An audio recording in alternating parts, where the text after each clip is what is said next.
Assalamualaikum warahmatullahi wabarakatuh. Halo teman-teman semuanya, kenalin nama aku Radha Dea Nanda Puspa, biasa dipanggil Dea. Aku dari Prodi Manajemen, Fakultas Ekonomi dan Bisnis, Universitas 17 Agustus 1945 Jakarta. Nah, beberapa waktu lalu, tepatnya pada bulan Oktober 2021 sampai dengan Februari 2022, aku telah mengikuti program pertukaran pelajar yang diadakan melalui Kampus Merdeka. Nah, bagi teman-teman yang belum tahu Kampus Merdeka itu apa, Kampus Merdeka ini adalah kebijakan Kemendikbud tentang program yang bertujuan untuk mendorong mahasiswa dalam menguasai berbagai keilmuan yang berguna untuk memasuki dunia kerja. Nah, apa saja sih programnya?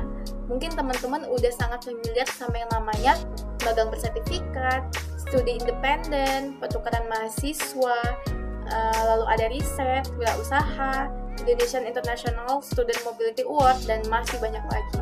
Mungkin teman-teman bisa langsung cek di websitenya Kampus Merdeka untuk informasi lebih lengkapnya.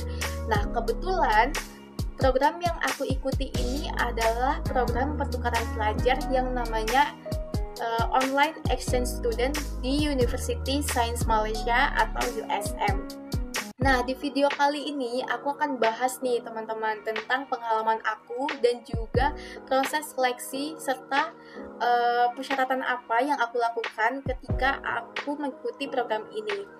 Dan sebelum kita masuk ke Q&A-nya, aku mau kasih tahu ke teman-teman bahwa persyaratan dan juga proses seleksi ini bisa berbeda-beda teman-teman sesuai dengan host university-nya. Nah, pada video kali ini aku akan menekankan tentang pengalaman aku, tentang all about my experience ketika aku mengikuti program pertukaran pelajar di USM ini. And yeah, let's move to the questions. Pertanyaan pertama, bagaimana pengalaman aku selama mengikuti program pertukaran pelajar? Nah, ini lebih ke suka dukanya ya teman-teman. Mungkin kalau sukanya itu banyak banget. Salah satunya adalah aku bertemu teman-teman baru, mulai dari teman-teman dari dalam negeri maupun dari luar negeri. Nah, teman-teman dari dalam negeri ini berasal dari universitas terbaik di Indonesia. Sedangkan teman-teman dari luar negeri berasal dari Malaysia, didominasi oleh Malaysia, yaitu dari mahasiswa USM itu sendiri dan juga dari China. Sedangkan beberapa temanku berasal dari Jepang, dari Swedia, ada dari Pakistan dan juga Austria. Nah, selain itu, kalau dari segi bahasanya, bahasa yang digunakan di USM ini adalah bahasa Inggris, teman-teman. Nah, ketika kita belajar di universitas di luar negeri, tentunya akan berdampak positif pada improvement berbahasa Inggris kita. Karena setiap harinya kita akan berdiskusi dan juga belajar menggunakan bahasa Inggris. Jadi teman-teman akan terbiasa menggunakan bahasa Inggris. Yang ketiga, ketika kita berbicara di bidang dosennya, dosen di USM ini sangat mentoleransi ketika teman-teman tidak berbicara bahasa Inggris secara lancar, teman-teman. Dan selain itu, ketika teman-teman aktif tetapi tidak bisa berbahasa Inggris dengan lancar, dosen di USM ini akan mengapresiasi teman-teman gitu. Jadi untuk teman-teman yang kurang lancar berbahasa Inggris, tidak perlu khawatir karena di USM ini sangat mengapresiasi apa yang teman-teman lakukan gitu. Tentunya aku juga nggak lancar dalam berbahasa Inggris, tapi aku juga berproses ketika mengikuti program ini. Sedangkan untuk dukanya mungkin hanya sekitar 25% ya teman-teman. Nah, ketika pertama kali teman-teman belajar, mungkin teman-teman berusaha untuk beradaptasi pada sistem pembelajaran yang ada di USM. Dan mungkin teman-teman lebih sedikit effort untuk mengejar kebiasaan belajar dari anak mahasiswa USM gitu. Ketika berjalannya waktu, teman-teman juga akan terbiasa mengikuti sistem pembelajaran mereka. Nah, kita masuk pertanyaan yang kedua, bagaimana proses belajar di USM? Nah, proses pembelajaran ini juga nggak beda jauh sama yang kita lakukan pada saat ini. Kebetulan, course yang aku ambil itu adalah International Business dan International Management. Dua course ini berada dalam di bawah School of Management.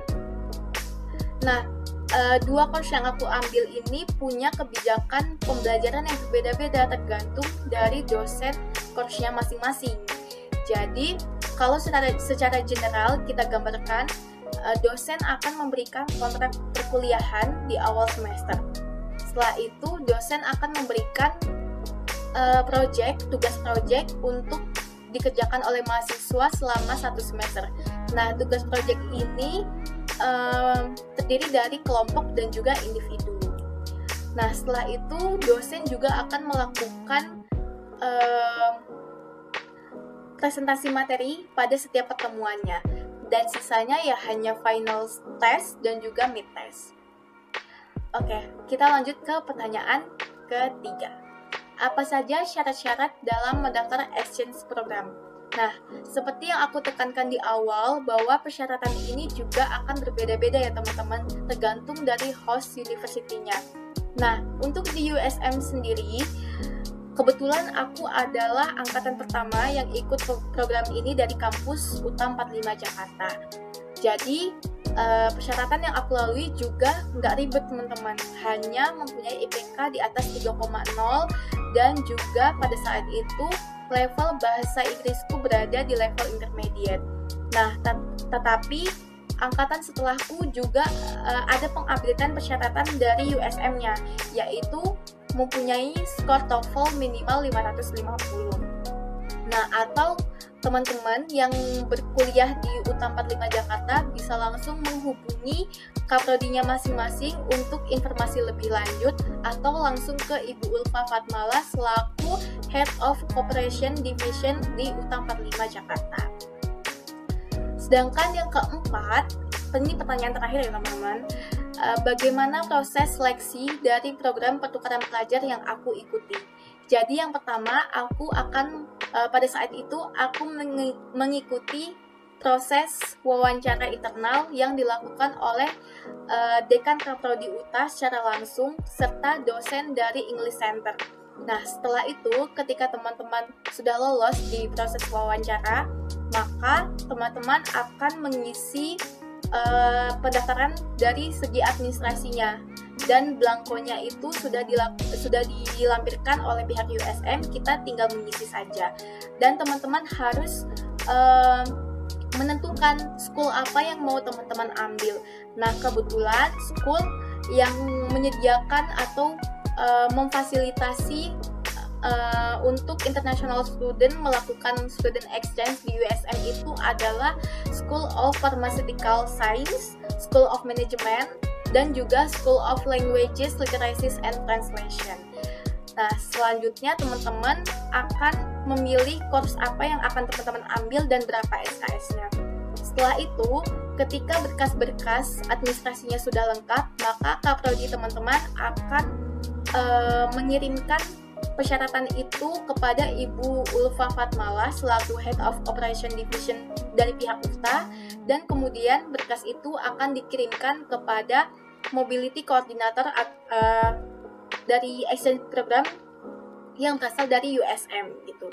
Nah, kalau semuanya sudah selesai, persyaratannya sudah dilakukan semua, maka teman-teman hanya tinggal mengikuti orientation week yang berasal dari USM. Nah, itu dia teman-teman sharing-sharing yang mau aku sampaikan di video ini.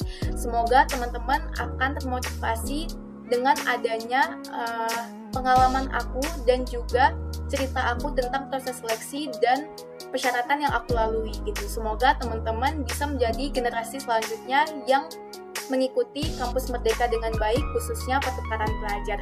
Dan aku mempunyai satu pesan ke teman-teman, bahwa selalu tanamkan kepada diri masing-masing untuk you don't need to be great to start something, do it now and don't ever put off because the chance may not come twice gitu ya teman-teman. Dan sekian dulu dari aku. Wassalamualaikum warahmatullahi wabarakatuh.